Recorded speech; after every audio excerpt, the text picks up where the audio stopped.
The Images of Women in Politics in the Media by Crystal, Casey, and Andrea.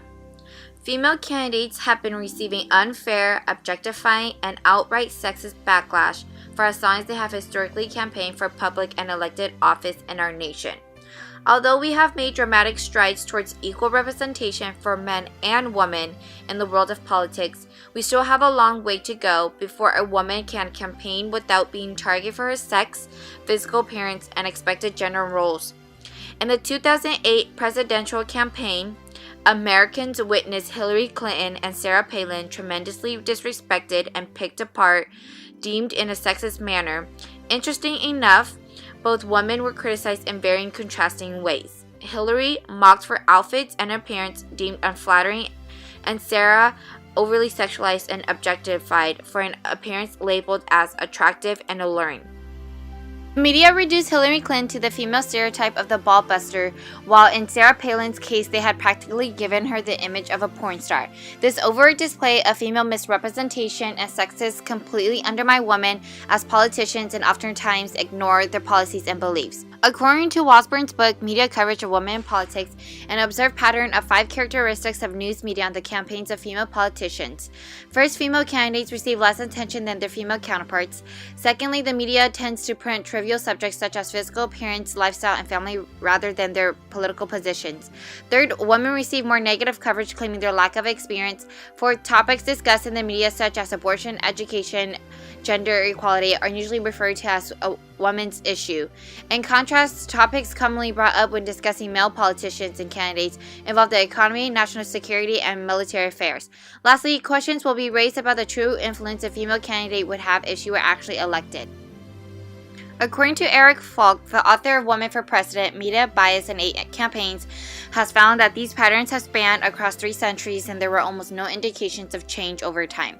The media discourages citizens to vote for women and dissuade other women to run for office. Republican presidential candidate John McCain selected Alaska Governor Sarah Palin as his running mate, making history as this was the first woman running for national office under the Republican Party. In this case, Sarah Palin received more photo and text coverage, but the coverage of Palin dealt with irrelevant topics such as her family and physical appearance. In a Newsweek article titled An Apostle of Alaska, journalists Jeffrey Bartlett and Karen Bruslaw argue that Palin's overall public appeal is not to be found in the policy she advocates, but rather it is in the personal image she projects. Palin was overly glorified as somewhat of the sex symbol, with songs, Photoshop pictures, and even sex dolls devoted to her image. Overnight, her image was dripping in sexualization and objectification. To address the now very ugly role that sexism is playing in the campaign. So please, stop photoshopping my head on sexy bikini pictures. And stop saying I have cankles. Don't refer to me as a MILF. And don't refer to me as a flurge. Reporters and commentators, stop using words that diminish us like pretty, attractive, beautiful. Harpy, shrew, boner shrinker.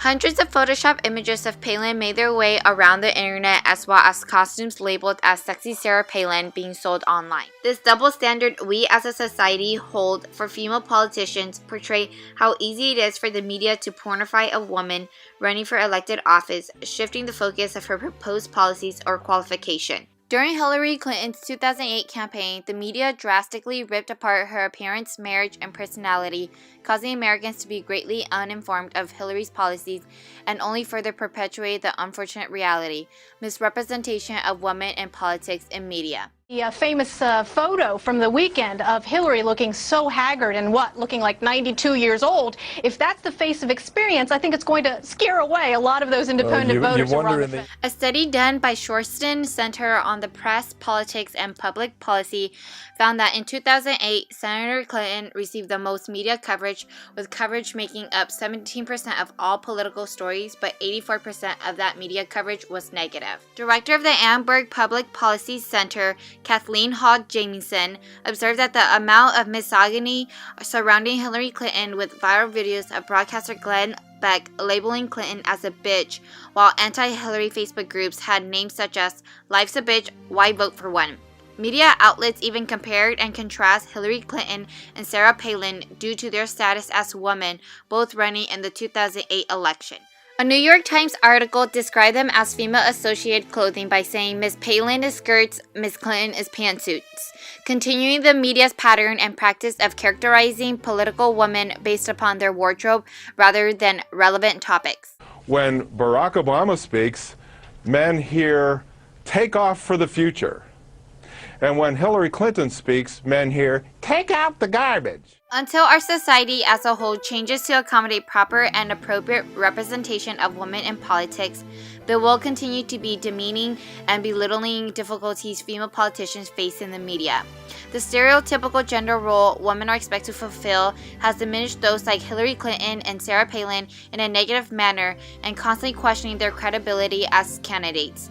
Witnessing this negativity, irrelevant and dark critique that female politicians endure leaves young women discouraged and hesitant to enter the world of politics.